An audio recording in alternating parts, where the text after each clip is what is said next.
తండ్రి యొక్కయు కుమారుని యొక్కయు పరిశుద్ధాత్మ యొక్క నామమున ప్రభువా మమ్మల్ని కనికరింపుము.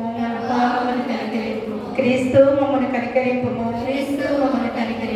ప్రభువా మమ్మల్ని కనికరింపుము. అందరము కలిసి అపోస్తల విశ్వాస ప్రమాణాన్ని మన విశ్వాస ప్రమాణముగా దేవుని ఎదుట ఒప్పుకుందామండి. భూమి ఆకాశములను సృజించిన సర్వశక్తి గల తండ్రి అయిన దేవుని నమ్ముచున్నాను. ఆయన ఏక కుమారుడును మన ప్రభువైన యేసుక్రీస్తును నమ్ముచున్నాను. ఈయన పరిశుద్ధాత్మ వలన గర్భమున ధరింపబడి కన్య అయిన మరియకు పుట్టి పొంతుగా అధికారము క్రింద శ్రమపడి సిలువ వేయబడి చనిపోయి సమాధి చేయబడ్డను. అదృశ్య లోకములోనికి దిగిననియు చనిపోయిన వారిలో నుండి మూడవ దిగున లేచి పరలోకములకెక్కి సర్వశక్తి గల తండ్రి దేవుని కుడి చేతి వైపున కూర్చుని ఉన్నాడనియు సజీవులకును మృతులకును తీర్పు చేయడం నుండి వచ్చిననియు నమ్ముచున్నాను. పరిశుద్ధాత్మను నమ్ముచున్నాను. పరిశుద్ధ క్రైస్తవ సంగమము పరిశుద్ధుల సహవాసమును పాప క్షమాపణయు శరీర పునరుద్ధానమును నిత్య జీవములను నమ్ముచున్నాను. ఆమేన్. అలాగే నిలువ ఉన్నట్లయితే ఉత్తర పచత్ర పాఠ్య భాగముగా కీర్తనలు 27వ అధ్యాయము స్త్రీల నుండి ఎవరైనా ముందుకొచ్చి చదవవలసిందిగా కోరి ప్రార్థిస్తున్నాను.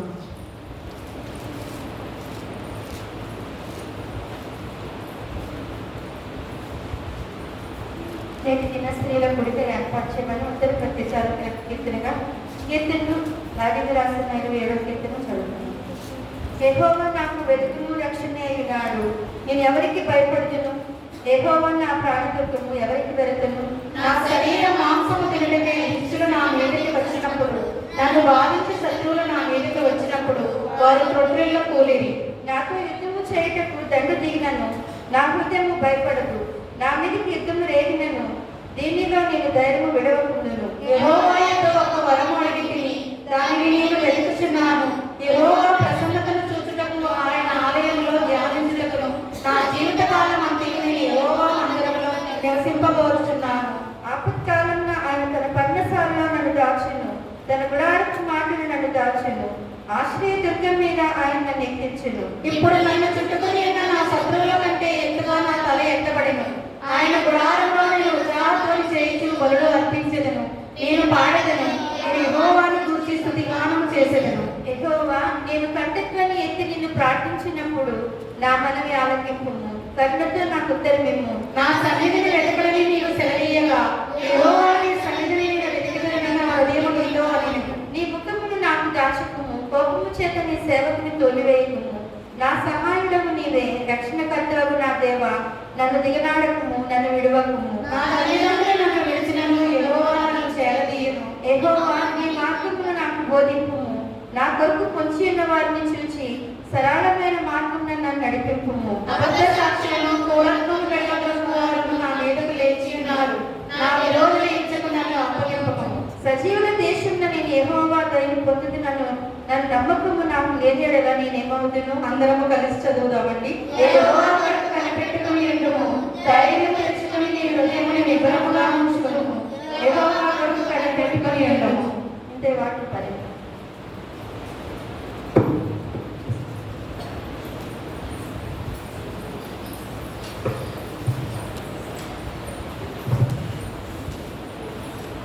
ప్రభు నామములో అందరికీ వందనములండి.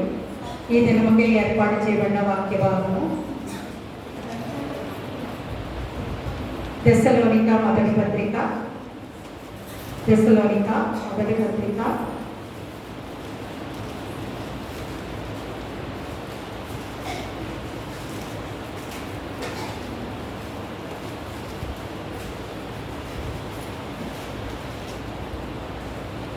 5వ అధ్యాయము. తెస్సలోనిక మొదటి పత్రిక 5వ అధ్యాయము 11వ వచనం నుంచి 15వ వచనముల వరకు, 12వ వచనం నుంచి 22వ వచనం వరకు మన మధ్యలో ఉన్నటువంటి వారు ఎవరైనా ముందుకు వచ్చి చదవవలసిందిగా కోరి ప్రార్థిస్తున్నాం.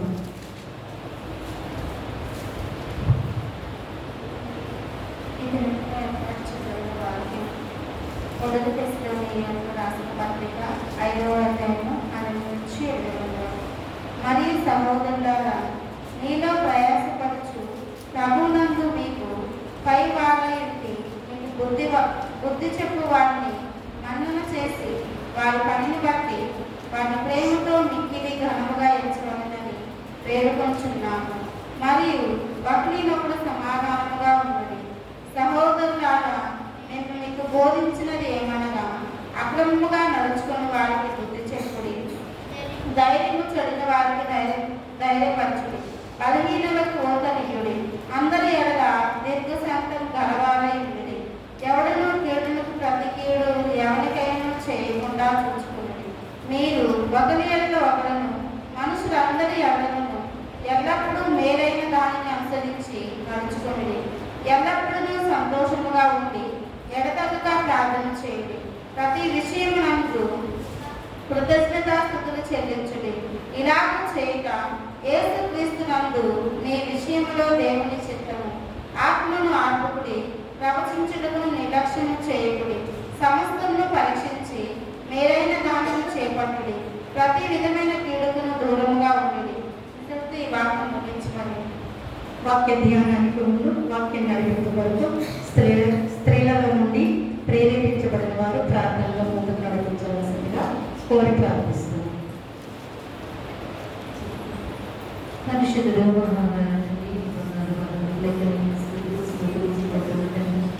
ఇదిగో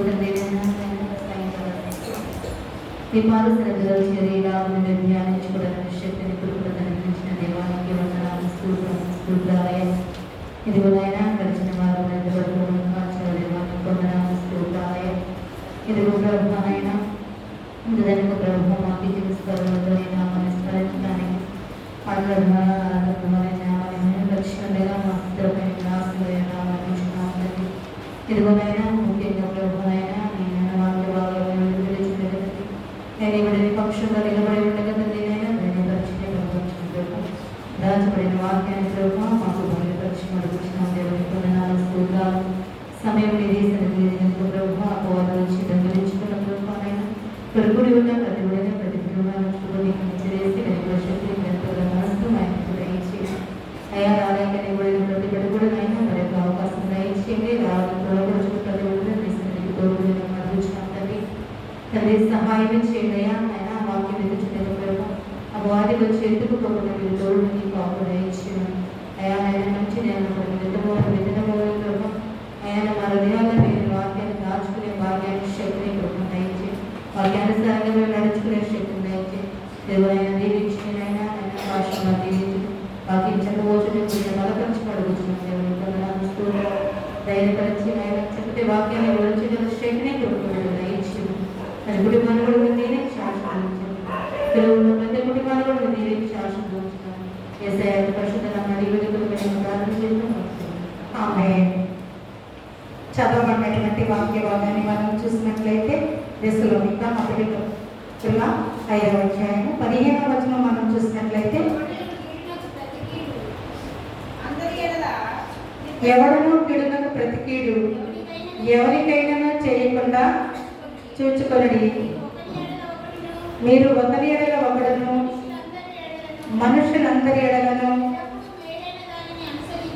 ఎల్లప్పుడూ మేలైన దానిని అనుసరించి నడుచుకొనడి. ఎల్లప్పుడూ సంతోషంగా ఉండుడి, ఎడతెగక ప్రార్థన చేయుడి. గత వారం అంశం ఎవరికైనా గుర్తుందండి?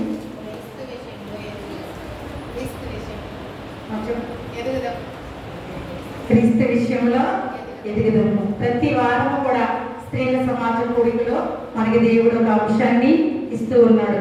మరి అంశ ప్రకారము మనం ఈ లోకంలో జీవిస్తున్నామా లేదా ఇంకనూ జీవించలేని స్థితిలోనే మన జీవిత యాత్రను ముందుకు కొనసాగిస్తున్నామని ఎవరికి వారే సరి చేసుకోవడానికి ప్రతి వారము కూడా ఒక చక్కటి సమయాన్ని మనకు దేవుడు దయచేస్తూ ఉన్నాడు. మీ మీ జీవితాలలో దేవుని చిత్త ప్రకారం నడుచుకుంటున్నారా లేదా మీ ఇష్ట ప్రకారము నడుచుకుంటున్నారా అని బేరీజు వేసుకోవడానికి చక్కటి సమయాన్ని దేవుడు మనకు దయచేస్తూ ఉన్నాడు.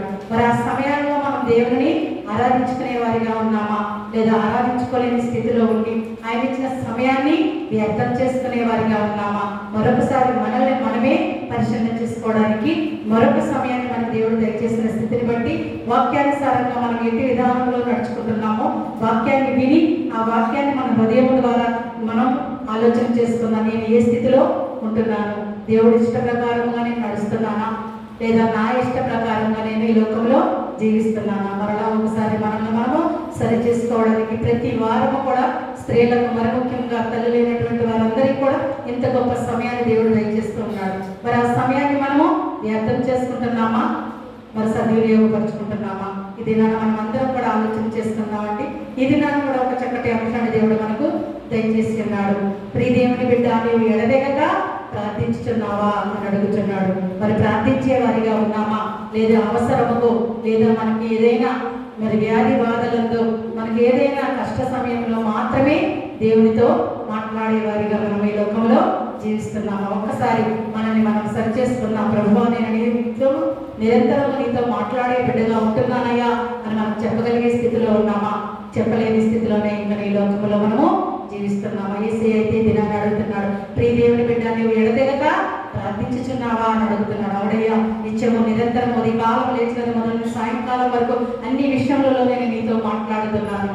మాట్లాడటం అంటే ప్రార్థన కనుక నేను నీతో మాట్లాడుతున్నాను, నీతో మాత్రమే మాట్లాడుతున్నాను. నా సమస్యలు, నా సంతోషాలు, నా సుఖాలు, దుఃఖాలు అన్నీ కూడా నీతో మాత్రమే నేను పంచుకుంటున్నానని చెప్పే స్థితిలో ఉన్నామా? పంచుకోలేని స్థితిలోనే మనం ఇంకనూ జీవిస్తున్నాము. ఈ రాత్రికాల సమయంలో మనల్ని మనము సరి చేసుకున్నాం. అంటే కొద్ది నిమిషాలు మనము వాక్యాన్ని ధ్యానించుతుండగా ఆ వాక్యానుసారంగా మనం నడుచుకుంటున్నామా, నడుచుకోలేని స్థితిలో ఉన్నామా? ఒకవేళ అట్టి స్థితిలో ఉంటే వాక్యానుసారంగా జీవించడానికి శక్తిని నాకు దయచేయాలి అని వేడుకునే వారిగా ఉంటాం. మనం ఈ దినాలలో చూసినట్లయితే దేవుని దగ్గరగా చేర్చింది ఏంటంటే మనల్ని మనకి దేవునికి మధ్యలో దగ్గరగా ఎలాంటి భేదాలు, అడ్డుగోడలు లేకుండా ఉన్నది ప్రార్థన మాత్రమే. ఎవరి సిఫార్సు మనకు అవసరం లేదు, ఎవరి బలవంతము మనకు అవసరం లేదు, మనకి ఎవరి రికమెండేషను మనకు అవసరం లేదు. నేరుగా మనం దేవుడితో మాట్లాడవచ్చు, ముఖాముఖిగా మనం మాట్లాడవచ్చు. ఎక్కడ ఎప్పుడైతే మన విశ్వాసముతో, ఎప్పుడైతే విరిగిన హృదయంతో మనం ఏదో గంటలు దేవుని సన్నిధానంలో మనం మాట్లాడడం అవసరం లేదు. నువ్వు చెప్పాలనుకునే దేవునికి ముఖాముఖిగా, నిర్భయముగా, ధైర్యంతో నీవు చెప్పేటటువంటి ధన్యతను దేవుడు మనకి ఇచ్చాడు. మనం దేవుడితో మాట్లాడుతున్నామా? ఒక్కసారి రాత్రికాల సమయంలో మనల్ని మనము ఆలోచన చేసుకుందాం అండి. దేవునికి దగ్గరికి చేర్చినది ఏంటంటే ప్రార్థన మాత్రమే అని మనం గ్రహించే వారిగా ఉన్నామంటే, ఒక ఉండేటువంటి వారిగా ఉన్నట్లయితే మనం ఎలాంటి ప్రార్థన పరులుగా ఉండాలంటే వ్యక్తిగత ప్రార్థన చేసుకోవాలి, కుటుంబ ప్రార్థన చేసుకోవాలి, సంఘ ప్రార్థన చేయాలి. మనం ప్రార్థన చేయమంటే ఎప్పుడు చేసేవాళ్ళే చేస్తూ ఉంటారు. అంటే మిగతా వాళ్ళు దేవునితో మాట్లాడడం ఇష్టం లేదా? ఒక్కసారి నేను అడుగుతున్నానని కాదు, కానీ ఎవరికి వారు పరిశీలన చేసుకుందాం. అనుదినము కూడా మనం ఎలా ఉంటున్నా వ్యక్తిగత ప్రార్థన చేసుకోవాలి, కుటుంబ ప్రార్థన చేసుకోవాలి, సంఘ ప్రార్థన కూడా మనం అనుదినము ప్రార్థించేవారిగా, అనుదినము ఎప్పుడు సమయం ఉంటే అప్పుడు మనము ఏం చేస్తూ ఉంటామండి? ప్రార్థన చేసుకుంటూ ఉంటాం. ఇతరులతో ముచ్చట్లు వేసుకుంటూ ఉంటాం కదా. అంటే దానికి ఎంత సమయమైనా ఇస్తూ ఉంటాం.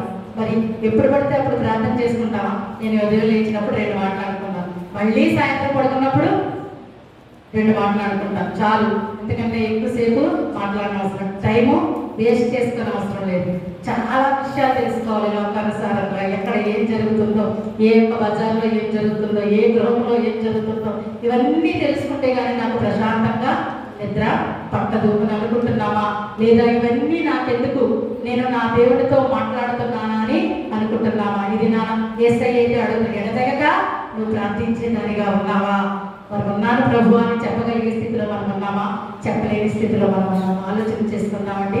ప్రార్థన ఎంతసేపు అన్నది ముఖ్యం కాదు, కానీ ఎలా చేస్తున్నాం, ఎలా మాట్లాడుతున్నాం, ఏ మాటలు దేవుడితో మాట్లాడుతున్నాం, అది ఎలాంటి ప్రార్థన అనేది మనము 7 మాటలుగా ఈ ధ్యానం మనము ధ్యానం చేస్తున్నాం. మన ప్రార్థన గంటలు నేను దేవుడితో ఎంతో ప్రార్థన చేస్తాను, అబ్బో ఉంది ఎంత ప్రార్థన చేస్తుందో అనుకుంటూ ఉంటాం.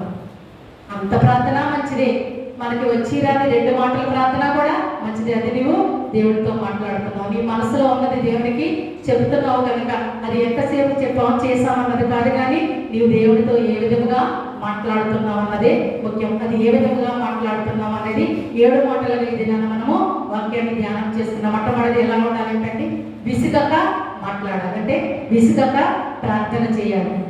రెండవది విధేయతతో మాట్లాడాలి, తగ్గింపు స్వభావంతో మాట్లాడాలి, అంటే విధేయతతో ప్రార్థన చేయాలి. విశ్వాసంతో మాట్లాడాలి, నా దేవుడిని నేను అడిగితే ఖచ్చితంగా నా దేవుడు నాకు ఇస్తాడు అనే ఒక విశ్వాసంతో నీవు దేవుడితో మాట్లాడాలి. అంటే ఏది పడితే అది అడిగేయడం కాదండి. మనము ఆయన దృష్టికి సత్యమైనవి, నీతికరమైనవి మాత్రమే విశ్వాసంతో అడగాలి, అంటే విశ్వాసంతో ప్రార్థన చేయాలి. నాలుగవది ఆసక్తితో అడగాలి, ఆసక్తి కలిగి ఉండాలి. నిత్యము నిరంతరము నన్ను వెన్నంటే ఉన్న నా దేవుడు నన్ను ఎలాంటి కష్ట నష్టాల నుంచి అయినా, ఎలాంటి ఇబ్బందుల నుంచి అయినా నన్ను విడిపించే నా దేవుడు నాతో ఉన్నాడనే ఆసక్తికరమైన మాటలతో మనము మాట్లాడాలి, ప్రార్థించాలి. ఐదవదిగా చూసినట్లయితే పరిశుద్ధాత్మతో మాట్లాడాలి, అంటే పరిశుద్ధాత్మతో ప్రార్థించాలి. ఆరవది దేవుని చిత్త ప్రకారము ప్రార్థించాలి. ఏడవది ధైర్యముగా ప్రార్థించాలి. నేను ఎలాంటి దుష్ప్రయోజనమైన మాటలు మాట్లాడడం లేదు, మంచిగా నా కుటుంబం గురించి, నా ఇరుగు వరకు కుటుంబాల అభివృద్ధి గురించి నేను దేవుడితో మాట్లాడుతున్నానంటే మనలో ఏముంటుందండి? ధైర్యం ఉంటుంది. మన మాటలు వేరేగా ఉండి మన లోపల అంతరంగం వేరేగా ఉంటే మనలో ఏముంటుంది? భయం ఉంటుంది. కనుక మనం ధైర్యంతో మాట్లాడాలి. మొట్టమొదటిగా మనం చూసినట్లయితే విసుగక ప్రార్థించాలి. చూసినట్లయితే లూకా సువార్త 18వ అధ్యాయం 1వ వచనం మనం చూసినట్లయితే వారు విసుగక నిత్యము ప్రార్థన చేయించుండాలని అన్నటకు ఆయన వారితో ఈ ఉపమానము చెప్పారు. ఎవరు చెప్పారండి ఉపమానం అండి? యేసయ్య చెప్పాడు. మరి ఏం చెప్పాడు? ప్రార్థనకు జవాబు ఆలస్యమైందని నిరాశపడకూడదు. మనం ప్రార్థించే నాటికి జవాబు ఎప్పుడు ఎలా ఇవ్వాలో మన తండ్రి అయిన దేవునికి తెలియదా? తప్పకుండా తెలుసు. మనం అడగాలి. ఆ అడగడం ఎలా ఉండాలి? మనకి ఎలా ఉంటుంది? ఉదయం అయితే సాయంత్రానికి అది జరిగిపోవాలి. లేదనుకుంటే నా యేసయ్య నా ప్రార్థన ఆలకించడం లేదు, నా దేవుడు నా ప్రార్థన వినడం లేదు, నా మొర ఆలకించడం లేదని మనము విసుగు చెందుతూ ఉంటాం. మరలా ఒక రోజు అడుగుతాం, రెండో రోజు అడుగుతాం, ఇంకా గట్టిగా అడిగితే మూడో రోజు అడుగుతాం, 4వ రోజుకి ఏమైపోతామండి? నిరాశ పడిపోతుంటాం, విసుగు పడిపోతూ ఉంటాం. కానీ దేవుడు అంటున్నాడు, నీవు అడుగు నీకు ఇయ్యబడుతుంది, అడుగుడి మీకు ఇయ్యబడును, వెతకుడి మీకు దొరుకును, తట్టుడి మీకు తీయబడును. కనుక మరి మనం అడగాలి, ఆయన ఇచ్చే వరకు అడగాలి. ఆయన విసుగుపడి ఇక నా బిడ్డకు నేను ఇవ్వాలి అనుకునే వరకు విసుగక మనము ప్రార్థించేవారిగా ఉండాలి. తగిన సమయం వరకు ఓపికతో ఎదురు చూసేవారిగా ఉండాలి. పేతురు రాసిన 1వ పత్రిక 5వ అధ్యాయం 6వ వచనాన్ని కూడా మనం ఒకసారి చూసినట్లయితే దేవుడు తగిన సమయమందు మిమ్మల్ని హెచ్చించినట్లు ఆయన బలిష్టమైన చేతి కింద దీన మనస్సుకులయ్యుండు. నేను ఇన్నిసార్లు అడుగుతున్నానే, నేను ఇంకా అడగలేక అని మన పౌరుషంతో మన హెచ్చింపుతనంతో ఉండకుండా నా దేవుడు నాకు తప్పక దయచేస్తాడు. నేను అడుగు ప్రతిదాన్ని కూడా నా దేవుడు తప్పక ఇవ్వడానికి సిద్ధముగా ఉన్నాడు. కనుక నేను నా దేవుడిని విసుగగా ప్రార్థన చేస్తాను. అది ఎప్పుడైతే ఇవ్వాలో, ఏ సమయమందు ఇవ్వాలో ఆయనకు తెలుసు. కనుక తగి సమయం వచ్చే వరకు నేను వేచి చూచేదానిగా ఉంటానని మనల్ని మనం హెచ్చించుకుని ఆయన బలిష్ట చేయమైనా హెచ్చించినట్లు కాకుండా దీన మనస్సుకులే మనము ప్రార్థించేవారిగా ఉండాలి. ఇంకా చూసినట్లయితే కీర్తనలు 37వ అధ్యాయం 4వ వచనం మనం చూసినట్లయితే యెహోవా వద్ద ఒక వరం అడిగితిని, దానిని నేను వెతుకుచున్నాను. యెహోవా ప్రసన్నతను చూచుటకును ఆయన ఆలయంలో ధ్యానించుటకును నా జీవితకాలం అంతయు నేను యెహోవా మందిరంలో నివసింపగోరుదును. చదవండి. యెహోవాను బట్టి సంతోషించుము, ఆయన నీ హృదయ వాంఛను తీర్చును. నీ మార్గమును యెహోవాకు అప్పగించుము, నీవు ఆయనను నమ్ముకొనుము, ఆయన నీ కార్యములను నెరవేర్చు. మనుషులను నమ్ముకొనుట కంటే యెహోవాను నమ్ముట మేలు, ఆశీర్వాదకరము, శ్రేయస్కరము. మనం ఏం చేస్తూ ఉంటామండి? ఏదైనా చిన్న ఆపద రాగానే ఎదుగుంటే వరకు పక్కుంటే వరకు ఎవరో వాళ్ళకి మనకు చెప్పుకుంటూ ఉంటాం. మన సమస్య తీరుతుందా? తీరదు. కానీ ఎవరిని ఆశ్రయించాలండి? నీవు నీ మార్గమును యెహోవాకు అప్పగించుము, ఆయనని నీవు నమ్ముకొనుము, నీ కార్యము నెరవేర్చును. ఆయన వెలుగు నీతి వలెను మధ్యాహ్నము వలెను నీ నిర్దోషత్వము వెల్లడిపరచును. మనం ఈ లోకాన్ని నమ్ముకునే కంటే ఈ లోకం అపవాది సంబంధించిన కాబట్టి మనం ఎవరిని నమ్ముకోవాలండి? యెహోవాను నమ్ముకోవాలి. మన మార్గాన్ని దేవుడికి అప్పగించాలి. ఆయన మన హృదయ వాంఛలను తీర్చడానికి సిద్ధముగా ఉన్నాడు. మరి యెహోవాను ఆశ్రయించడానికి మనము సిద్ధముగా ఉన్నామా, లేదా ఇంకనూ సిద్ధపాటు లేని స్త్రీల వలె ఈ లోకంలో మనము జీవిస్తున్నాం? ఈ రాత్రికాల సమయంలో మనల్ని మనం వాక్యానుసారంగా పరిశీలన చేసుకున్నాం. ప్రభువా, నేను విసుగక ప్రార్థించేయాలనిలా ఉన్నానా, లేదా అట్టి స్థితిలో నేను లేనట్లయితే అట్టి స్థితిలో ఉండడానికి నీ శక్తిని నాకు దయచేయి ప్రభు అని వేడుకున్నాడు. రెండవదిగా మనం చూసినట్లయితే విధేయతతో ప్రార్థించాలి. దినవృత్తాంతముల 2వ గ్రంథము 7వ అధ్యాయము 14వ వచనం చూసినట్లయితే, దినవృత్తాంతముల 2వ గ్రంథము 7వ అధ్యాయము 14వ వచనం మనం చూసినట్లయితే, వారు నా పేరు పెట్టబడిన నా జనులు తమ్ము తాము తగ్గించుకొని ప్రార్థన చేసి నన్ను వెతికి తన చెడు మార్గములను విడిచిన యెడల ఆకాశము నుండి నేను వారి ప్రార్థన విని వారి పాపమును క్షమించి వారి దేశమును స్వస్థపరచుదును. నా పేరు పెట్టబడిన నా జనులు ఎలా ఉండాలంటున్నాడండి? తమ్మును తాము తగ్గించుకొని ప్రార్థన చేసి నన్ను వెతికి తన చెడు మార్గములను విడిచిన యెడల ఆకాశము నుండి నేను వారి ప్రార్థన విని వారి పాపములను క్షమించి వారి దేశమును స్వస్థపరిచేదును అని వాగ్దానం చేస్తున్నాడు. వాగ్దానం చేస్తున్న దేవుడు నమ్మదగిన వాడు కనుక మరి మనల్ని మనము తగ్గించుకుని మన చెడు మార్గములను విడిచి మనము ఉన్నట్లయితే ఆకాశ మండలంలో ఉన్నటువంటి దేవాతి దేవుడు మీ నా ప్రార్థన వినడానికి సిద్ధముగా ఉన్నాడంటండి. మనల్ని మనం తగ్గించుకోవడానికి సిద్ధంగా ఉన్నామా? ఆలోచన చేస్తున్నామండి. మనం సిద్ధముగా ఉన్నామా? ఒకవేళ ఉన్నట్లయితే ఆయన ఏం చేస్తానంటాడండి?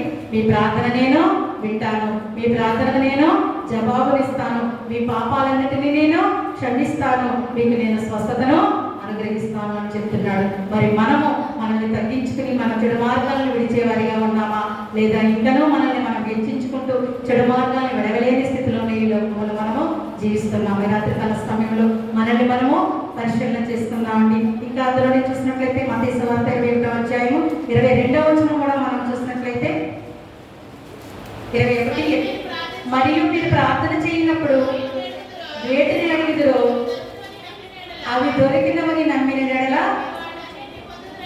మీరన్నిటినీ పొందుదురని వారితో చెప్పాను. విశ్వాసంతో ప్రార్థించాలి. మూడవదిగా మనం చూసినట్లయితే విశ్వాసంతో మనం ప్రార్థించినట్లయితే ఎలా ఉంటుందని చెప్తున్నాడండి? మరియు మీరు ప్రార్థన చేయనప్పుడు వేటిని అడుగుదురో అవి దొరికినవని నమ్మిన యెడల, అంటే మన హృదయంలో మనం విశ్వసించిన యెడల వాటిని పొందుదురని వారితో చెప్పాను. మొట్టమొదటిది ఎలా మాట్లాడాలండి? విసుకక మాట్లాడాలి. రెండవది విధేయతతో మాట్లాడాలి. మూడవది విశ్వాసంతో మాట్లాడాలి. విశ్వాసంతో మనం ప్రార్థన చేసినట్లయితే మనం దేని నిమిత్తం అయితే ప్రార్థన చేస్తున్నాం, సపోజ్ మన బిడ్డలు ఉద్యోగాల నిమిత్తం ప్రార్థన చేస్తున్నాం అనుకో, ఇస్తాడా ఇవ్వడా, వస్తుందా రాదా అని కాకుండా నా దేవుడు నా బిడ్డకు తప్పకుండా తనకి తగినటువంటి ఉద్యోగాన్ని ఇస్తాడని మనం విశ్వసించి నమ్మి ఎప్పుడైతే నీవు దేవుని ఎడల మోకరిల్లి ప్రార్థన చేస్తావో తగిన సమయమందు ఆయన నీ బిడ్డకు తగిన ఉద్యోగాన్ని ఇవ్వడానికి సిద్ధముగా ఉన్నాడు. అటువంటి స్థితిని పొందుకోవడానికి మనం విశ్వాసంతో నమ్మికతో జీవిస్తున్నామా, లేదా విశ్వాసము అని చెప్పుకుంటూ పెదవులతో చెప్పుకుంటూ హృదయంలో అవిశ్వాసంతో జీవిస్తున్నామా? ఈ రాత్రికాల సమయంలో మనల్ని మనము పరిశీలన చేస్తున్నాం. 4వదిగా మనం చూసినట్లయితే ఆసక్తితో మాట్లాడాలి, అంటే ప్రార్థించాలి. మొట్టమొదటి 7 రావాలి లాస్ట్. విసుకక ప్రార్థించాలి, విధేయతతో ప్రార్థించాలి, విశ్వాసంతో ప్రార్థించాలి. 4వది ఆసక్తితో ప్రార్థించాలి. చూసినట్లయితే యాకోబు పత్రిక 5వ అధ్యాయము 17-18 వచనాలు మనం చూసినట్లయితే, ఏలియా మన వంటి స్వభావము గల మనుష్యుడి వర్షింపకుండానట్లు అతడు ఆసక్తితో ప్రార్థన చేయగా 3.5 సంవత్సరముల వరకు భూమి మీద వర్షింపలేదు. అతను మరలా ప్రార్థన చేయగా ఆకాశము వర్షం ఇచ్చెను, భూమి తన ఫలము ఇచ్చెను. ఎలా ప్రార్థన చేశాడండి? ఆసక్తితో ప్రార్థన చేశాడు, వేచి ప్రార్థన చేశాడు. నా దేవుడు తప్పకుండా నేను అడిగినది ఇస్తాడనే నమ్మకంతో ప్రార్థన చేశాడు, ఆసక్తితో ప్రార్థన చేశాడు. కనుక ఏలియా అడిగినప్పుడు వర్షం ఆపమన్నప్పుడు దేవుడు వర్షాన్ని ఆపాడు, మరలా వర్షం కురిపించమన్నప్పుడు వర్షాన్ని కురిపించాడు. మరి ఈ దినాన మన ప్రార్థన ఎలా ఉంది? మన ప్రార్థనా జీవితం ఎలా ఉంది? మనల్ని మనం పరిశీలన చేసుకుందాం. ఇసుకగా ప్రార్థిస్తున్నామా? విధేయతతో ప్రార్థిస్తున్నామా? విశ్వాసంతో ప్రార్థిస్తున్నామా?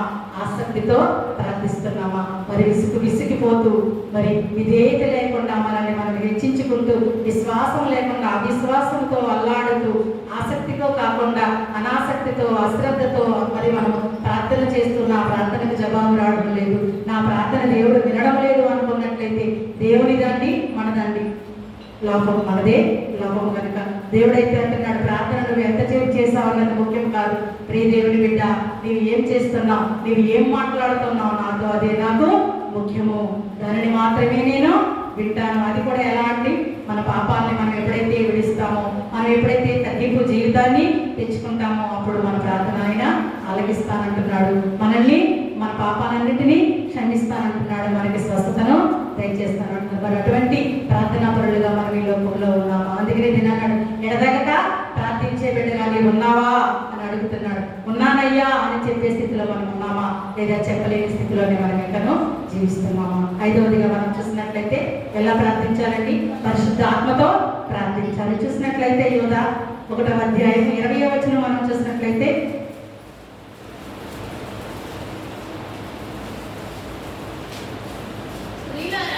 ప్రియులారా మీరు విశ్వసించు అతి పరిశుద్ధమైన దాని మీద మిమ్మల్ని మీరు కట్టుకొనుచు పరిశుద్ధాత్మతో ప్రార్థన చేయొచ్చు, నిత్య జీవార్థమైన మన ప్రభువుకు యేసుక్రీస్తు కొరకు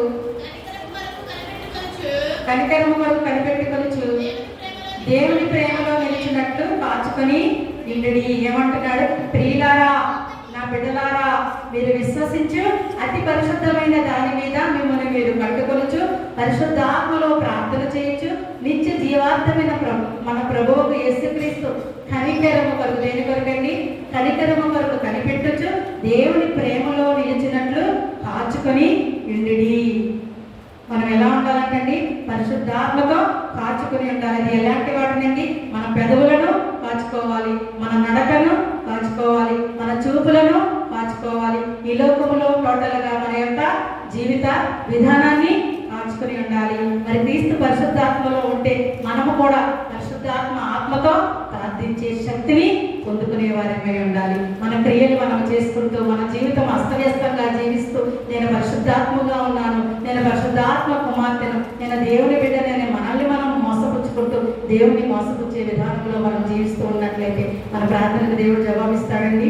ఎప్పటికీ ఇవ్వడు కనుక. అందుకే అతి పరిశుద్ధమైన దాని మీద మిమ్మల్ని మీరు కట్టుకొనుచు పరిశుద్ధాత్మలో ప్రార్థన చేయొచ్చు, నిత్య జీవార్థమైన మన ప్రభువు యేసుక్రీస్తు కనికరమ కొరకు కనిపెట్టొచ్చు, దేవుని ప్రేమలో నిలిచినట్లు కాచుకొని ఇండిడి. అప్పుడు తప్పక మీ ప్రార్థన నేను జవాబు ఇస్తానని చెప్తున్నాడు. మరి 6వదిగా మనం చూసినట్లయితే మొట్టమొదటి ఇసుకగా ప్రార్థించాలి, విధేయతతో ప్రార్థించాలి, విశ్వాసంతో ప్రార్థించాలి, ఆసక్తితో ప్రార్థించాలి, పరిశుద్ధాత్మతో ప్రార్థించాలి. 6వది దేవుని చిత్త ప్రకారము ప్రార్థించాలి. ఏది పడితే అది కాకుండా దేవుని చిత్తానుసారంగా ప్రార్థించాలి. యోహాను రాసిన మొదటి పత్రిక 5వ అధ్యాయము 14వ వచనం మనం చూసినట్లయితే, ఆయనను బట్టి మనకు కలిగిన ధైర్యం ఏదనగా ఆయన చిత్తానుసారముగా మనం ఏది అడిగినను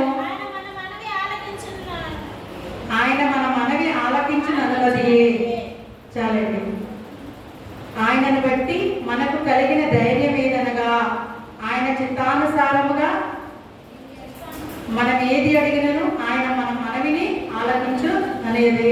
ప్రార్థనలో ఏం కావాలో, ఎంత కావాలో, మనం ఎలా మాట్లాడాలో ఆత్మతో నడిపింపుతో మరి మనం సరిగ్గా ప్రార్థన చేస్తున్నామా, లేదా ఏది పెడితే అది అడుగుతున్నామా, మన కొరకు మన ఇరువురు కుటుంబాల క్షేమం కొరకు ప్రార్థిస్తున్నామా, లేదా నేను మాత్రమే బాగుండాలి, నా కుటుంబం మాత్రమే ఆశీర్వదింపబడాలి, ఇతరులు ఎలా ఉంటే నాకెందుకని ప్రార్థన చేస్తున్నామా?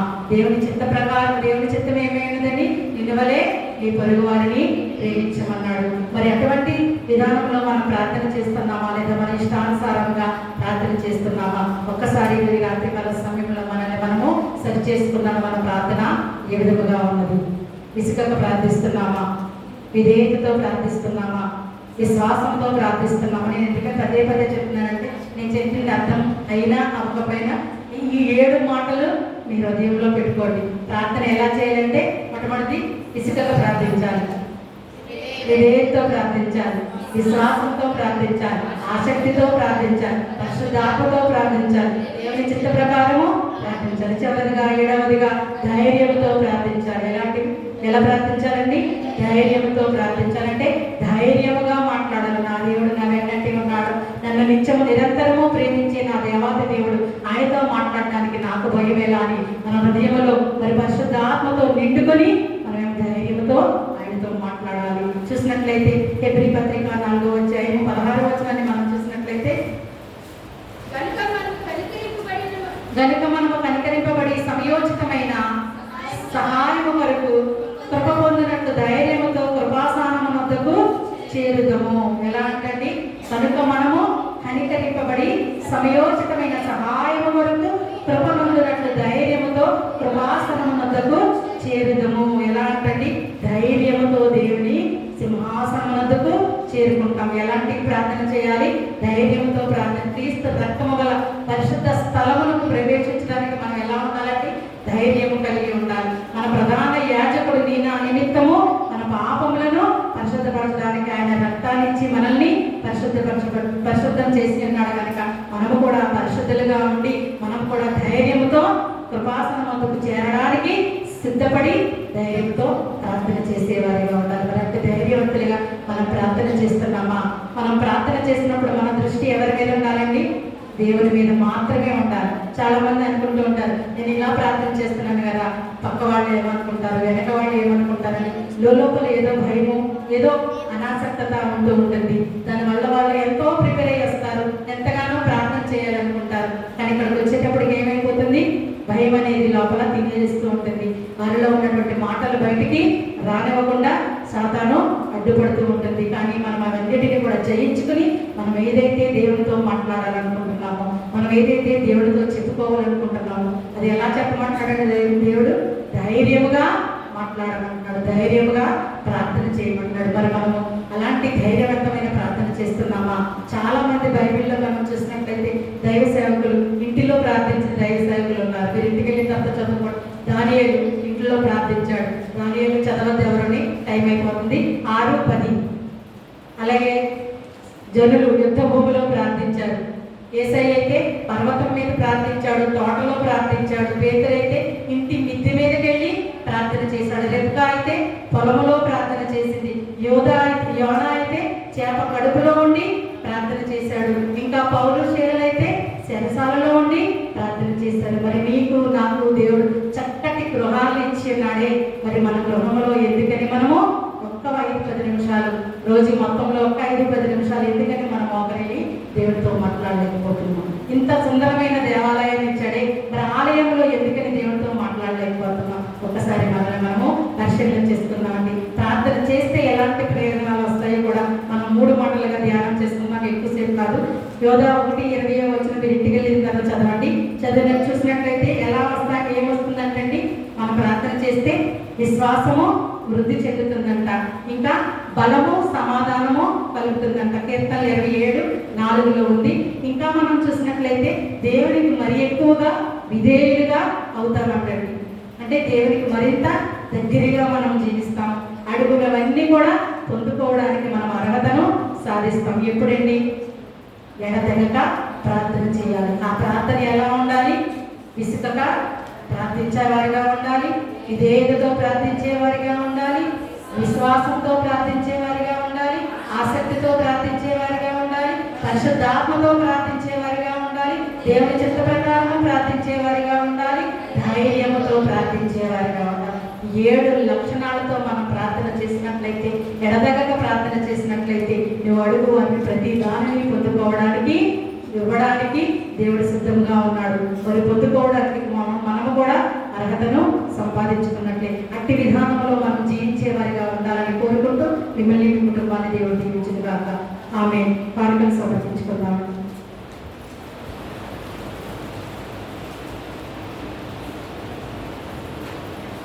ఇందాక ఎవరైనా పాడిన వారు ఉంటే 1-2 చరణాలు పాడండి.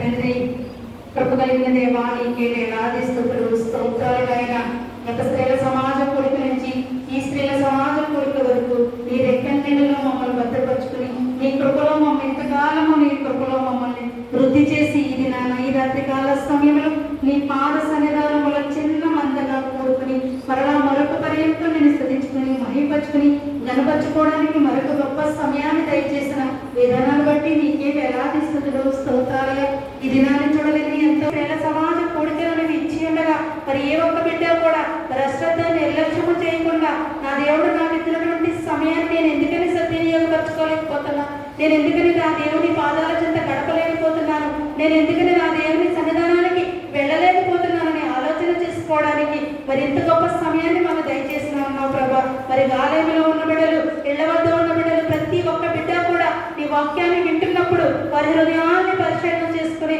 గొప్ప మనస్తత్వాన్ని బిడ్డలకు దయచేయండి ప్రభా. నా దేవుడు నాకు ఇచ్చినటువంటి సమయాన్ని నేను ఎందుకని అర్థం చేసుకుంటున్నాను, నేను ఎందుకని వృధా చేసుకుంటున్నాను. కాలము చాలా విలువైనది, మరి తిరిగిపోయిన కాలము మరలా తిరిగి రాదని తెలుసుకుని సమయాన్ని సద్వినియోగపరుచుకునే విధానంలో ప్రతి ఒక్క బిడ్డను కూడా నీ పాద సన్నిధానానికి నీ చిత్తమైతే వచ్చే వారంలో ప్రతి ఒక్క బిడ్డను కూడా నీ పాద సన్నిధానానికి నడిపించడనైనా నీకే వేలాది స్తుతులు స్తోత్రాలయ. ప్రతి వారము స్త్రీల సమాజ కూడికలో ఒక ప్రశ్నతో కూడినటువంటి అంశాన్ని మాకు దయచేస్తూ ఉన్నావు నాయన. ఈ వారము కూడా నా ప్రియ దేవుని బిడ్డ, నువ్వు ఎడతెగక ప్రార్థించుచున్నావా, నువ్వు నాతో మాట్లాడుతున్నావా, నాతో మాత్రమే మాట్లాడుతున్నావా అని అడుగుచున్నావు నాయన. మరి మాట్లాడుతున్నామా? మాట్లాడలేక ఈ లోకానుసారమైనటువంటి వ్యర్థమైన మాటలేదు మేము ఆసక్తి కనబరుస్తున్నామా? ఒక్కసారి మేమందరం కూడా పరిశీలన చేసుకుంటుండగా మాకు సమాధానాన్ని దయచేయండి ప్రభా, సమాధానాన్ని దయచేయండి ప్రభా. మేము ఇంకనూ ఈ లోక జ్ఞానము కోసము వెంపర్లాడుతూ వెర్రితనముతో వెర్రిగా ప్రవర్తిస్తూ ఉన్నట్లయితే అట్టి జ్ఞానము దేనికి పనికిరాదని మాకు సెలవిచ్చున్నావు. ఈ లోకం ముచ్చట్లు దేనికి పనికిరావని మాకు సెలవిచ్చున్నావు. నాతో మాత్రమే మాట్లాడు బిడ్డా అని నువ్వు అడుగుచున్నావు ప్రభా. మరి మాట్లాడుతున్నామా? మాట్లాడలేక వెనుతిరిగిపోతున్నామా? ఈ రాత్రికాల సమయంలో వాక్యానుసారంగా మాకు 7 విధాలుగా మాట్లాడమని సెలవిచ్చావు నాయన. నాకంటే ముందు మా 2 బిడ్డలు మరి ఆ 7 మాటల మీద నిన్ను ప్రార్థించి నీతో మాట్లాడి ఉన్నారు ప్రభా. మరి మాటలను ఆలకించినటువంటి గొప్ప దేవా, మరి మేము ఇంకనూ ఈ లోకానుసారమైన జీవిత విధానంలో ఉన్నట్లయితే అట్టి స్థితి నుంచి మమ్మల్ని పైకి లేవనెత్తండి ప్రభా. మేము కూడా విసుగగా మాట్లాడేవారిగా, విధేయతతో మాట్లాడేవారిగా, విశ్వాసంతో మాట్లాడేవారిగా, ఆసక్తితో మాట్లాడేవారిగా, పరిశుద్ధాత్మతో మాట్లాడేవారిగా, నీ చిత్త ప్రకారము మాట్లాడేవారిగా, నీతో ధైర్యముగా మాట్లాడేవారిగా ఉండడానికి నీ కృపను దయచేయండి ప్రభా, నీ శక్తిని దయచేయండి ప్రభా.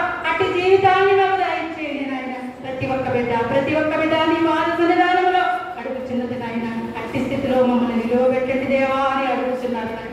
ప్రతి ఒక్కరికి సమాధానం దయచేయండి ప్రభా. ప్రతి బిడ్డ కూడా అట్టి స్థితిలో ప్రార్థనలతో మాట్లాడే శక్తిని దయచేయండి ప్రభా. నీకే వేలాది స్తుతులు స్తోత్రాలనైనా. మేము కూడా అయ్యా నీతో మాట్లాడుతున్నా, ఎడతెగగా మాట్లాడుతున్నామని చెప్పగలిగే స్థితిలో మమ్మల్ని నిలవబెట్టండి నాయన. నీకే వేలాది స్తుతులు స్తోత్రాలు ప్రభా. వచ్చిన బిడ్డలందరినీ నీవు దీవించండి ప్రభా. రాలేక మరి ఇంటి వద్దనే ఉన్న బిడ్డల్ని కూడా నీవు దీవించండి ప్రభా. నీ చిత్తమైతే నీ కృప ఉంటే మరలా వచ్చే స్త్రీల సమాజ కూడికకి ప్రతి ఒక్క బిడ్డను కూడా ప్రేరేపణతో నీ సన్నిధానానికి రావడానికి నీ కృపను దయచేయండి నాయన. నీకే వేలాది స్తుతులు స్తోత్రాలే. మా చౌడవరం గ్రామాన్ని మీరు దీవించండి అయ్యా. మా గ్రామంలో ఉన్న ప్రతి ఒక్కరిని, చిన్నవారిని, పెద్దవారిని, మధ్య వయసుని, యుక్త వయసుని, ప్రతి ఒక్క బిడ్డను పేరు చెప్పిన మీరు ఆశీర్వదించండి అయ్యా. ప్రతి కుటుంబంలోనూ ఎలాంటి శాతాను శోధనలు లేకుండా మీ ఆత్మతోను వెలుగుతోనూ నింపండి నాయన. నీకే వేలాది స్తుతులు స్తోత్రాలయ్య. వాతావరణ మార్పుల వలన మరి అనేక మంది చిన్న బిడ్డలకి, పెద్దవారికి, యుక్త వయస్కులకి ప్రతి ఒక్కరు కూడా అనారోగ్యంతో మరి వాతావరణం సడన్ గా ఎండ వచ్చి సడన్ గా వర్షం వస్తున్న వాళ్ళు మరి వాతావరణాన్ని మరి ఇమడలేక మరి అస్వస్థత పాలవుతున్న బిడ్డలందరినీ ముట్టండి, స్వస్థపరచండి. గాయము చేయవాడవు నీవే, మాన్పు వాడవు నీవే కనుక నీ పరిశుద్ధమైన హస్తంతో రాత్రికాల సమయంలో ముట్టి నీ చిత్తమైతే రేపటి దినాన్ని ప్రతి ఒక్క బిడ్డ కూడా సంతోషంగా సమాధానంతో జీవించడానికి నీ కృపను గడలకు దయచేయండి ప్రభా. నీకే వేలాది స్తుతులు స్తోత్రాలయ్య. మరి మా గ్రామం నుంచి మరి స్కూళ్ళ నిమిత్తము, కాలేజీల నిమిత్తము, ఉద్యోగాల నిమిత్తము, పనుల నిమిత్తము, ఇతర కార్యాల నిమిత్తము ఎవరైతే ప్రయాణమే వెళ్తున్నారో వారి ప్రయాణం అంతా కూడా మీరు ఎక్కడ నీళ్ళలో ప్రభా భద్రపరచుకోండి. క్షేమకరమైన ప్రయాణాన్ని వారికి దయచేయండి ప్రభా. చేరవలసిన గమ్యస్థానాన్ని క్షేమంగా దయచేసి తిరిగి మరలా గృహానికి వచ్చే పర్యంతము నీవే వారికి సహాయకుడుగా మార్గదర్శక ఉండి క్షేమకరంగా గృహానికి నడిపించండి నాయన. నీకే వేళాది స్తుతులు స్తోత్రాలయ్య. మరి దూర ప్రాంతంలో ఉద్యోగాల నిమిత్తము, కోచింగ్ల నిమిత్తము, మరి చదువుల నిమిత్తము హాస్టల్లో ఉంటున్న బిడ్డలను మీరు దీవించడం ఆయన. వారు దేని నిమిత్తమైతే ఎక్కడంత దూరంలో ఉంటున్నారు దానిని గ్రహించుకుని దాని ప్రకారము మంచిగా చదువుకొని మరి మంచి ఉద్యోగాలను పొందుకోవడానికి నీ కృపను దయచేయండి ప్రభా. బిడ్డలు ఈ రాత్రికాల సమయంలో వారు అక్కడ దూర ప్రాంతంలో ఉంటుండగా వారు ఉంటున్న ప్రాంగణము చుట్టూ నీ పరిశుద్ధమైన కంచెను కావాలని, వాడి పడకల చుట్టూ నీ దేవదత్తులు కావాలని ప్రభా. నీకే వేళాది స్తుతులు స్తోత్రాలయ్య. మరి ముఖ్యంగా మా యొక్క సంఘంలో మరి ఉన్నటువంటి ఆర్థిక ఇబ్బందులతో బాధపడుతున్న వారిని, శాకాల శక్తులతో బాధపడుతున్న వారిని, మరి ప్రతి ఒక్కరిని కూడా అనారోగ్యంతో బాధపడుతున్న వారిని ప్రతి ఒక్కరికి కూడా సమాధానాన్ని, శాంతిని దయచేయండి ప్రభు. నీకే వేలాది స్తుతులు స్తోత్రాలయ్య. మరి ముఖ్యంగా తిరిగి మరలా మేము కూడా మా ప్రభావానికి వెళ్తుండగా క్షేమకరంగా మా ప్రభావానికి నడిపించమని నీ చిత్తమైతే నీ కృపలో మమ్మల్ని మరలా నీ సన్నిధానంలో కలుసుకునే పర్యంతము నీ కృపలో మమ్మల్ని ముందుండి నడిపించమని నీ కుమారుడు మా ప్రభు యేసుక్రీస్తు నామములో అడిగి వేడుకొనిచున్నాము తండ్రి. ఆమె ప్రలోభమున్న మా తండ్రి, నీ నామం పరిశుద్ధపరచుకోండి గాక, నీ రాజ్యం వచ్చిన గాక, నీ చిత్తము భూమి యందు నెరవేరును గాక. పడిన హారం నేడు వాళ్ళు దయచేయము. ఎడల అపరాధం చేసిన వాళ్ళని క్షమించిన ప్రకారం అపరాధములను క్షమించు. మమ్మల్ని శోధనలకు లేక నిన్ను తప్పించుము. రాజ్యమును, శక్తియు, మహిమయు నిరంతరము నీవే ఉన్నావు తండ్రి. ఆమె దేవ కావవే రాత్రి మంగళం, నీవే నేడు కాచినావు నీకు స్తోత్రముల్.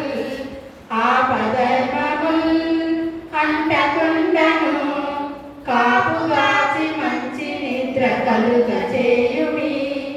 పండియుండగా పాము తేలులను గండములను తొలగ చేసి కాయుమో ప్రభు. దుష్ట స్వప్నముల్ దొంగ భయమును కష్టములను తొలగ చేసి కాయుమో ప్రభు. దేవ కావలే రాత్రి మమ్ములను నీవే నేడు కాచినావు నీకు స్తోత్రముల్.